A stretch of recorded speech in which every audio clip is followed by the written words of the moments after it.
We are back after a fantastic weekend. The markets, they seem to be a little bit sleepy today. Not a whole lot going on in TradFi, looking pretty flat there. Crypto, some of these altcoins seeing a nice little pump up. We're going to be discussing that, all of the things we'll be looking forward to this week and more today on Money Never Sleeps.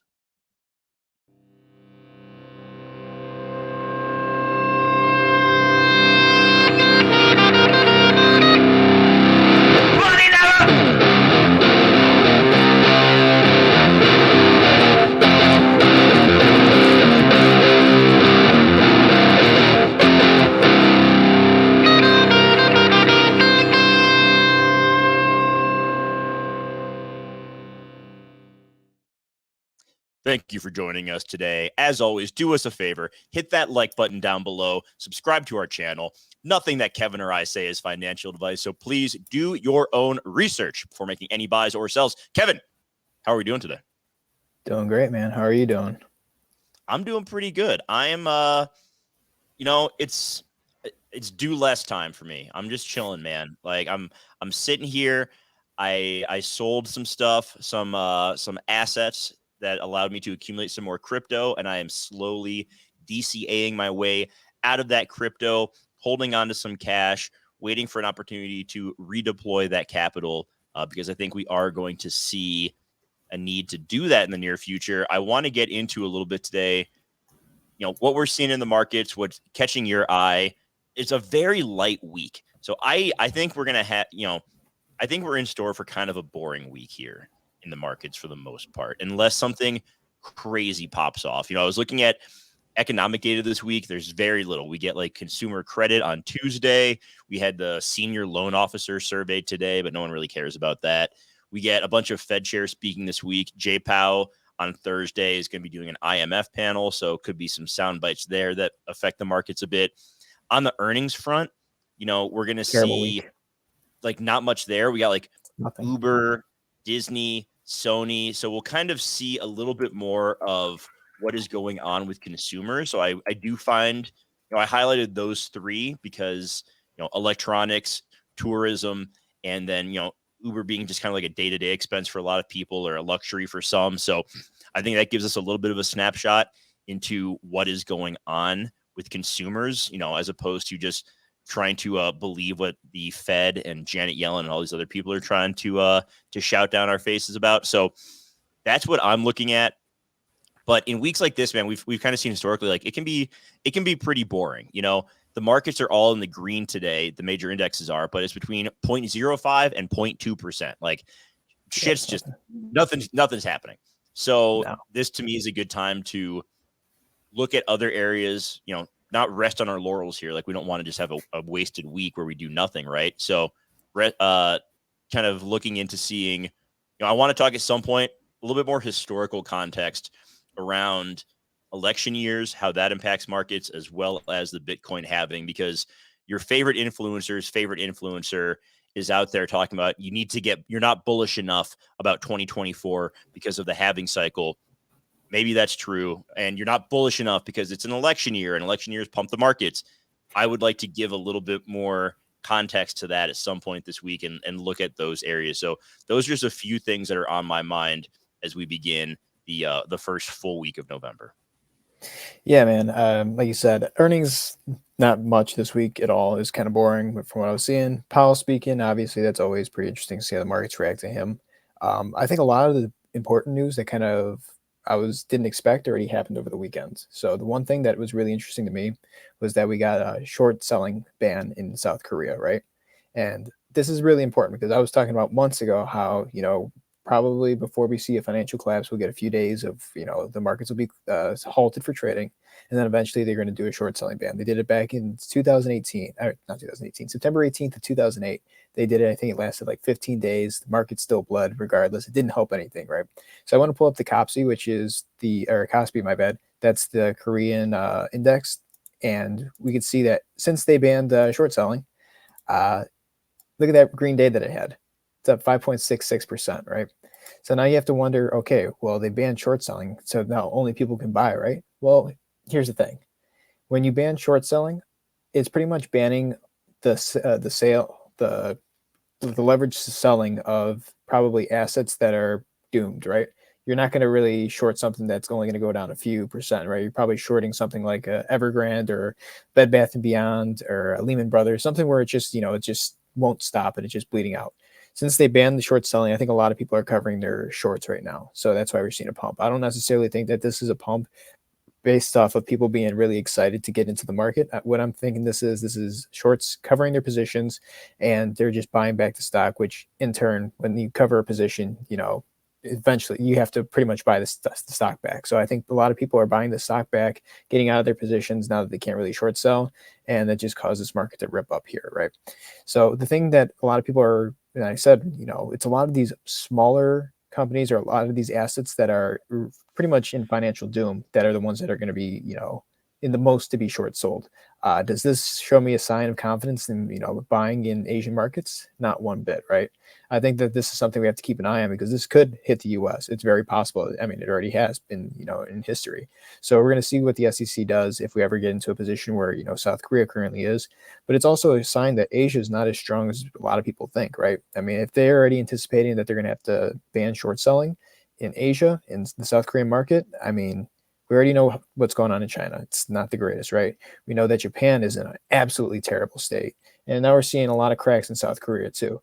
And I bring this up because there's also a lot of issues that we're seeing globally too. I mean, we got a PMI contraction in Italy. I've been talking about the Eurozone being destroyed, right? Italy had a huge contraction. It was supposed to come in, or last time it came in at 49.9. I think it came in at 47.7. So that's a pretty big move for their manufacturing sector being, contracting in the economy. We've said this. Manufacturing is the key to seeing how unemployment is going to play out in the months to come. Service sector is always next. We got a huge contraction. They got a huge contraction. And when we saw the huge contraction in both Sweden and Germany, a recession followed not too long after. So we have to keep an eye on this stuff. I think this is really important data. I think there's this thing in the United States where if we don't see it, it's out of sight, out of mind. But eventually everything does bleed back to, all markets. And we're the last resort. I mean, we're the last frontier when it comes to seeing this financial collapse. Ooh, doggy. Okay. What in the crypto world is on your mind? I know that you want to touch on some stuff, some shenanigans, some fuckery, if you will, that is going down with your two favorite guys, CZ and Justin Sun. We can talk about that for a bit. I don't know if there's a whole lot we want to get to in TradFi today, because like I said, we're just kind of sitting here. We're seeing some tech have an okay day. Tesla down a little bit, Nvidia up, Apple up. But let's talk about some of the stuff on the crypto side of things. And then we can also, let's look at the charts let's do the Bitcoin halving days, months today. Okay. So let's go back after we talk about Justin Sun and CZ. Let's pull up the monthly charts for Bitcoin and kind of go back to those halving years and seeing if we can find any similarities over the different periods. Oh, excuse me. I don't know what happened. I saw you on mute and I saw your arm covering. I was trying to vamp as long as I could before I kicked it over to you. I was trying not to choke without anyone noticing, but yeah, I'm just so excited to talk shit about, some of my favorite people in the crypto space. So full disclosure, I think all of crypto right now. Over there. I know, man. I think and this is kind of, I'm going to say two wild statements. I think SBF is not necessarily as big of a fraud as some of the other people that are currently in crypto right now. And I say that because I did a lot of research last night and I was looking into a lot of transactions and how things actually work on chain between Tether, Tron, and Binance. And SBF was just the tip of the iceberg. And I will also say this, I think pretty much everything in crypto, not every company or anything like that, but I think the entire crypto ecosystem based off of how price action reacts and how people are buying is 100% fraudulent. So I'm just starting off with that. This is pretty big claims. Yes, I know. Again, these are my opinions. They're not necessarily rooted in fact, unless, just so I don't get sued or anything that I accidentally say. But this is what we need to look at. So when it comes to Tether obviously is a stable coin. They're saying they're backed 1-to-1. I want to pull up their website because we can see what backs Tether tokens, right? Let me just pull up Tether here. And we can see that when we go to transparency and we come down to reports and reserves, This is their reserves breakdown, right? They have 85.73% in cash and cash equivalents. They have corporate bonds, precious metals, bitcoins, other investments, secured loans. But we can see that 85, almost 86% is all cash and cash equivalents and other short-term deposits, right? Of those, that's 76% of those are U.S. Treasury bills, which is really interesting to me, right? Especially since the U.S. is kind of investigating them. If they, it's something to keep in mind that they have a lot of their holdings in the U.S. So when they say that, some of these companies, they can't touch them, they're outside the, the jurisdiction of the U.S. Well, keep that in mind, guys. That's all I'll say with that. But yeah, the further we go into this, we could also see that, a lot of this is non-U.S. Treasury bills. I mean, very small percentage is non-U.S. Treasury bills. Cash and bank deposits actually makes up a very small amount. It's 0.4% of the total 86% that makes up all their cash and cash equivalents. They see that they have a small amount of reverse repos, overnight reverse repos agreements. This makes up about a tenth or so, but the majority of it comes from U.S. Treasury bills. So that's something that we need to keep in mind because they do have exposure to the U.S. market. And if anything bad were to happen, I would be really interested to see how that plays out with Tether. Again, I think that there is the question of whether or not they are backed one-to-one and they're stable. Again, if 76% is all they have that we can verify is, their backings, then, 76% of Tether's current market cap is probably, pegged one-to-one. I wouldn't say the rest is. But as we go on into this deeper, let's go back to transparency. You can see current balances. This is the one that really interested me last night. So this is all of USDT and how it's minted in the blockchain. We could see that total amount of Tether, the majority of it is on the Tron blockchain, which is really wild, right? You wouldn't think that a chain like Tron, which doesn't get a lot of volume necessarily, has the highest amount of USDT that is minted on that chain, right? I mean, it makes up, let's see, what is that? Roughly more than 50% of the entire market cap of Tether is all on Tron, TRX.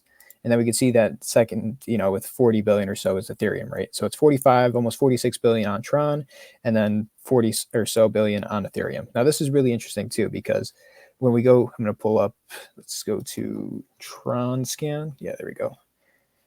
When we look at Tron scan, which is, it's very similar to Etherscan, we can see that there's, a bunch of wallets and stuff like that. Let's go to the home page. And we could literally just go through, where am I? You can pick up any wallet, like, say, let's take this one right here. Let's take this wallet, this transaction. Let's go to this one here. I imagine there's not a lot of Tron that's in this wallet. There is roughly. This one's got a lot. Let's see if we can find one that doesn't. Let's try this account. Let's see from here. There we go. This one has 0.51 cents worth of Tron in here, right? And if we look to some of the transfers, can see that there's actually been a lot of not TUSD, this is USDT, right? And it's an insane amount. Like, look at this, how many transactions there have been. And then we can see that they're going to Binance Hot, Binance Hot, Binance Hot, Binance Hot, Binance Hot, all different Binance Hot wallets too, right? And the thing is, this is where a lot of the volume is coming in from a lot of USDT transactions on Tron to Binance. So the thing is, I'm finding, and I just pulled this one example here, but you can pretty much go on Tron scan, pick any wallet that pops up, see how much Tron is actually in that wallet. And if it's less than, $100 or so, if it's a very small amount, check how much USDT has been flowing in and out of there. So what I honestly think is happening is we're seeing bot wallets that is on the Tron network that are minting USDT, and it's being moved because Tron's network is extremely fast. There's very low gas fees. So there's just enough to move this money around, and it's going to these exchanges. I mean, I've seen it go to Kraken. I've seen it go into Binance, Bitfinex, Wobi. It goes all across here. And if we remember all these USDT transactions that have been happening, being sent to the exchanges, majority of them are not on ETH. That's one thing that no one's really talking about. A lot of these are happening on the Tron network. That's Tron's blockchain. So again, I think these guys think that they're really smart. I don't necessarily think they realize that, a kid that didn't go to college is able to see this shit, who's running a podcast with a guy who's got a fresh shave.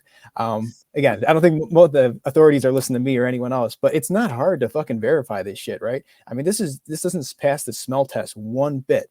And the best part about this is, it passes a smell test, and it fucking stinks. Fucking stinks like shit.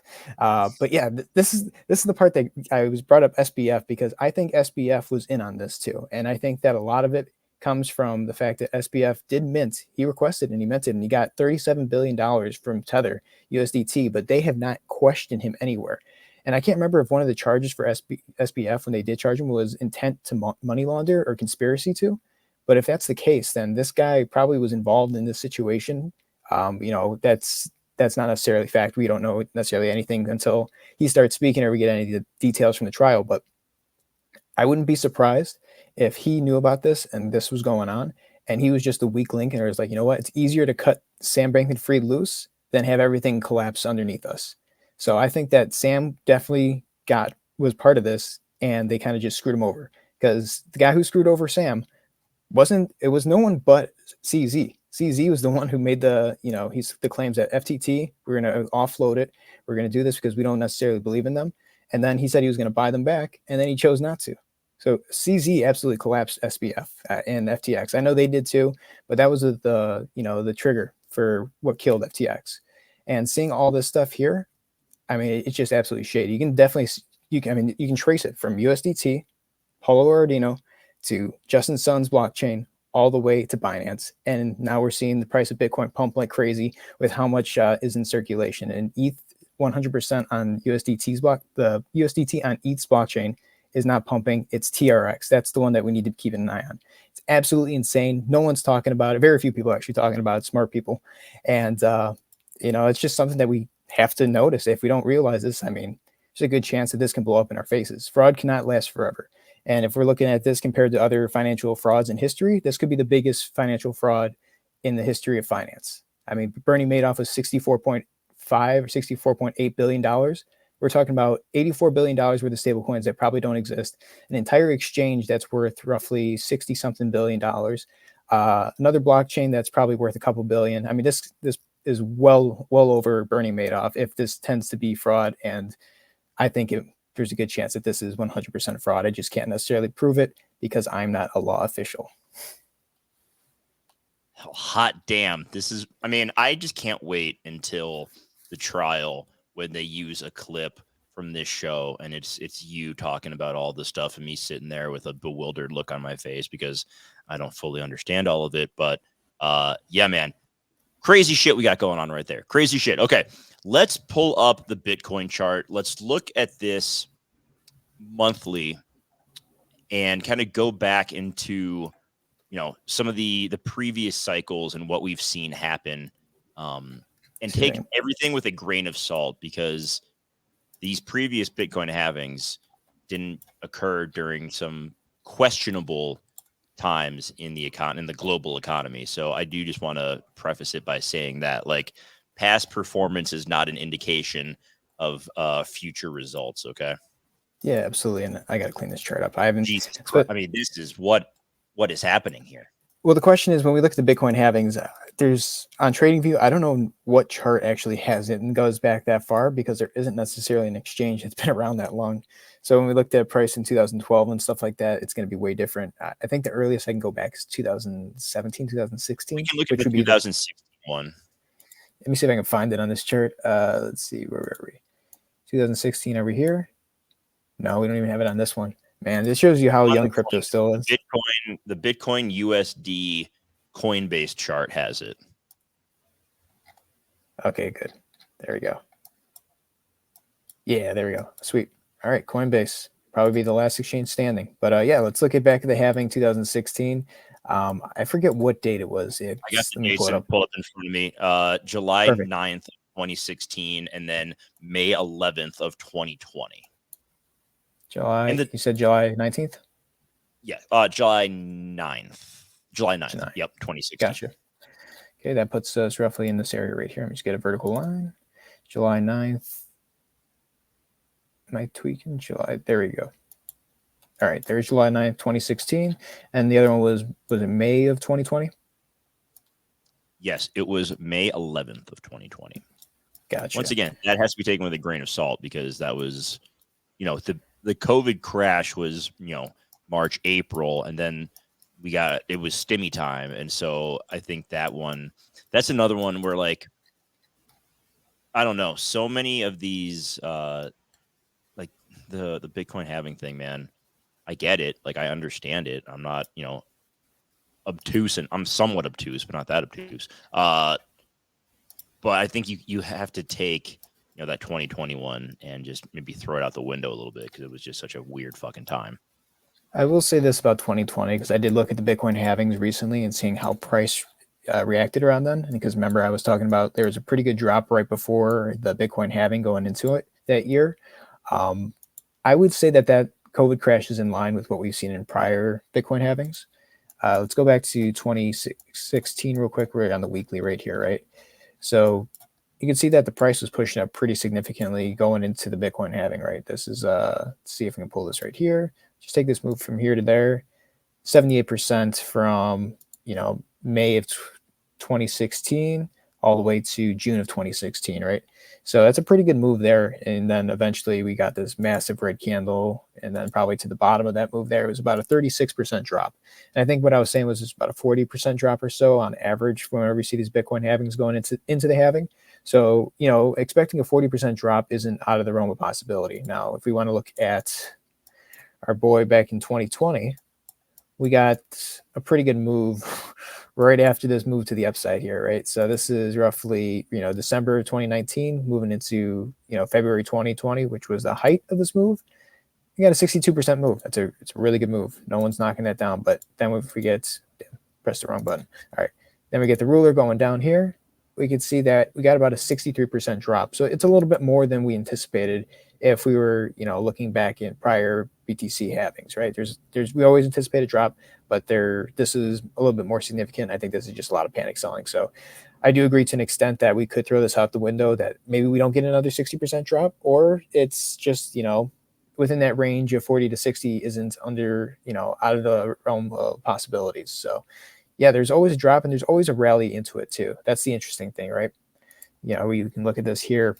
We got that rally from, like I said, from December 2019 all the way to February 2020. And if we want to zoom out even more, damn, it just shows you how much money fucking flew into Bitcoin. Look it was trading at literally $780 back here. And then from May 16th all the way to June of 2016, we see that we got a really good rally up there again. I believe it was like 70-some%. So yeah, I mean, that's really, I think, the main thing that we need to see. If we want to look at where we currently are with Bitcoin and the halving, we're talking April 2024, I believe. I think that's the date that we're looking at. And let's just take this move from the bottom to the top here of this year. I just want to play Linkin Park whenever you say that. From the top to the bottom to top to stop. All right, there we go. Sorry, that was enough of that. That was enough. No worries. I just didn't expect that. 131. You're full of tricks without this beard. 131% is what we shot up this year, right, for Bitcoin. We could also say that this is a very odd move if we're going into a halving year, right? This is a lot more than we would anticipate, especially the weird thing with volumes dropping as they are. Bearish divergence, if you guys have been listening. But I mean, let's just take this and say from where we currently are, or take it from the top and to the bottom. If we want to take this from the top and push down from here, we could say 40%, right? That roughly puts us in the territory of 21,000, which was kind of the target that we were anticipating for a while, right? We said that once we were at 28K and it wasn't pushing up past that point, there's a good chance that we're going to go down to that $21,000 to $22,000 level, and that would have been below the trend line. But obviously, things have changed. There was an inflow of Tron stablecoins that came in, pushed the market up, and even if we want to look at this and say 40% drop from here, yeah, that puts us exactly right where we expected us to be. Just it's a bit different how we're getting there. That's the interesting thing. If we want to say we're worst case scenario 60%, say something like COVID crash, that puts us roughly around 14K, right? And that was another level. We said that 14K was the next level if we started closing below the monthly on 19.6. And that was over a year ago. We were talking about that, like right around the FTX collapse, which, is roughly a few days away from us, a 1 year anniversary. Aw, that's so great. We can celebrate that.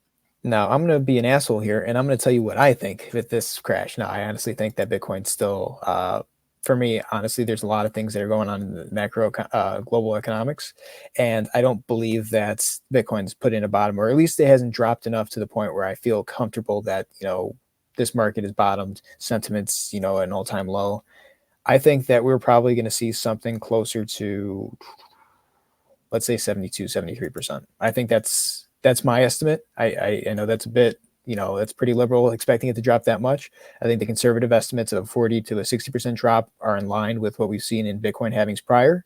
However, I also know that we haven't seen a Bitcoin halving within a year where there's a lot of issues in the world.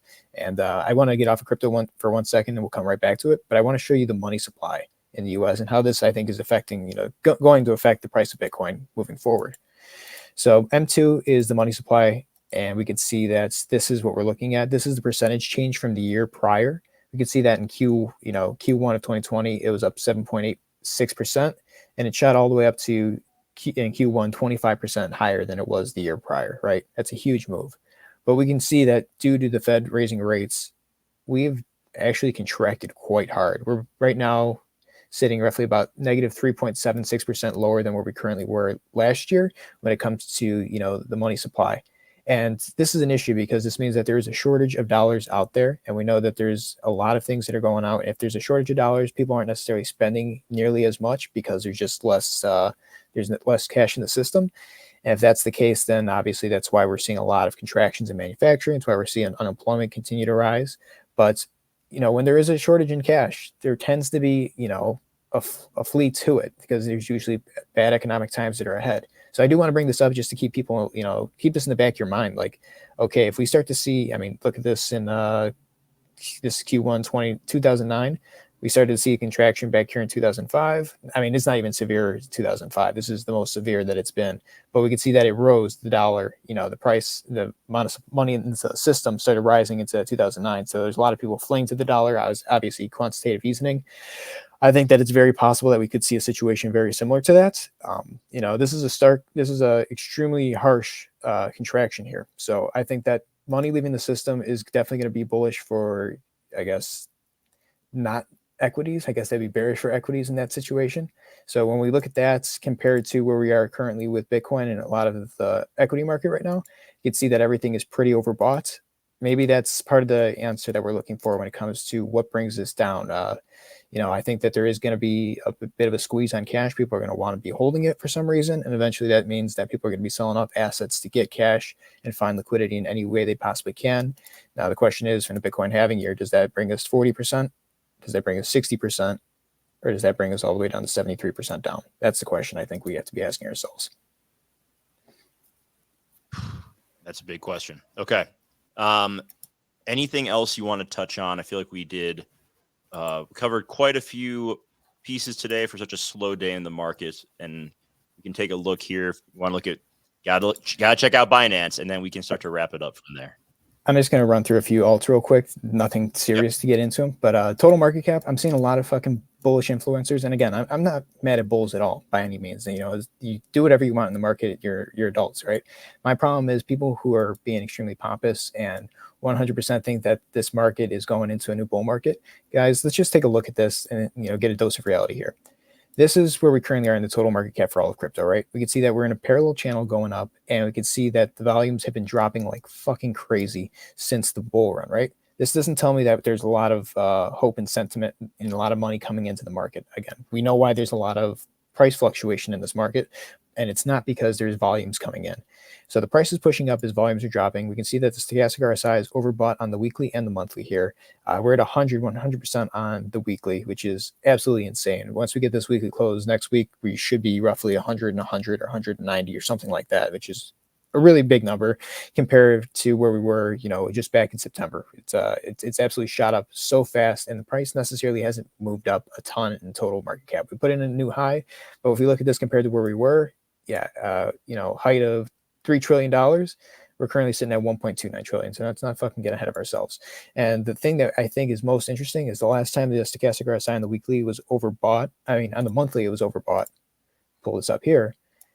Bitcoin dropped the total market cap dropped from 2.57 trillion all the way down to 1.55 trillion, which is a 55% drop, right? And that kind of lines up with what we're anticipating Bitcoin pre-halving years, where it drops 40 to 60%. Well, right there's your answer. There's the last time the stochastic RSI was that overbought, we dropped 60%. So that's something to keep in mind. This is one thing I think a lot of people are making a mistake on, is just looking at this and saying, oh yeah, this is a new bull market. You don't know that yet. I mean, there's so much money that's out of the system now that's not coming back. 2020 and 2021 were anomalies. We're not going to get that again unless we absolutely have to print extreme amount of stimulus. So just keep that in mind. And again, you can print stable coins to keep your exchanges afloat, do whatever you want, but this is where we are currently. This is not necessarily a great structure to see long-term, like the longevity of this move being 100% sustainable. I don't see it. I mean, just looking at Binance right here, right? Let's look at this chart.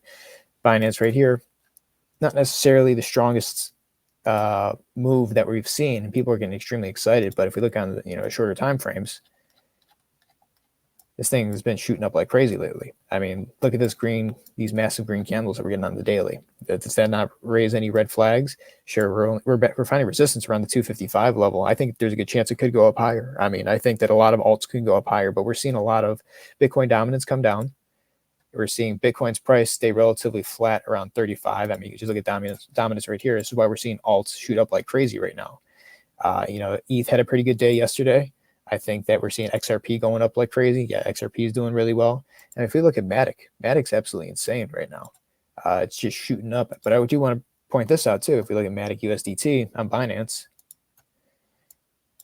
it's in these patterns. Nothing's necessarily changed. We're still putting in lower highs, even though we've had a really good run up here. I mean, this structure. If we start closing, $100 for that bet.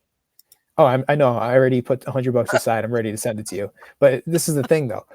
Nothing has changed in terms of where this price is going. And in my opinion, losing $100 still means nothing. Is I'm going to buy a lot of this when it's at the bottom. But I think that we're going to see this eventually fade back into this channel, and we're going to be trading in it. I mean, this is no different than when we're trading this parallel channel. We went from a parallel channel, which is a bearish structure, into a descending triangle, another bearish structure. You can see that the stochastic RSI on the daily is overbought. If we look on the weekly, extremely overbought. If we look on the monthly, it's still pretty low. But again, look at how low the volumes are for how much we're shooting up right here, right? So it's just things like this you have to keep in perspective. I think a lot of people are getting ahead of themselves thinking that we're in a bull market. I think that markets get ahead of themselves right before the rug is pulled. I don't necessarily, I'm not going to be the one that's going to fight and say, okay, this is when the market's going to go under. I think we're going to wake up one day and just the sentiment's going to completely change. I just don't know when it's going to be, but I think the most important thing right now is just keeping long time horizon of when things could happen. That's probably the safest bet for you if you're going to be short in this market. That's what I've been doing. I've just been saying, you know what, I'm just going to wait for things to happen. I'm going to not get too caught up in short-term time movements because the structures are still playing out and there is a lot of fraud that's in this crypto market. And if we look at TradFi, there's a lot of issues that we're seeing on the consumer front, and now we're seeing in manufacturing. That's just going to bleed into every sector of the entire economy. So I'm not necessarily getting ahead of myself, still putting in lower highs. I mean, looking at TradFi right now, 3.341. I mean, I got to pull this up real quick. Just show you we're still putting in lower highs. This is the most important thing that I think we're going to have to watch over the next few days to weeks. But we got a lot of gas blows, guys, and we're putting in lower highs. Didn't break this yet. I mean, it could break it. Sure, absolutely. Didn't break it. On that trend line getting rejected right now. And the Dow put in a lower high. I mean, a higher high than what we did back in October of 2023. However, we're still lower than this level back here at 34,972. So perspective is important. You can see the VIX pulled back a little bit today. Maybe it's coiling up down here. We'll see, but I'm not getting ahead of myself. I still think we're very much in a bear market. All right. That is going to do it for today. Appreciate everybody who watched. If you have not yet, do us a favor, hit that like button, subscribe to the channel, drop a comment, share us out on social media. All that good stuff really helps Kevin and I out a ton. We appreciate it greatly. Randy, Mr. House, thank you for joining us today live. Anyone who's watching the playback, thank you for checking us out. We'll be back tomorrow, same time, same place, going over anything else that is new in the markets, any news that is breaking, any, if we see some crazy swings, hope we see a little bit of excitement. I don't want it to be boring all week, but have a great day, everybody. Stay safe out there, and we will see you tomorrow. Take care, everyone. Stay safe.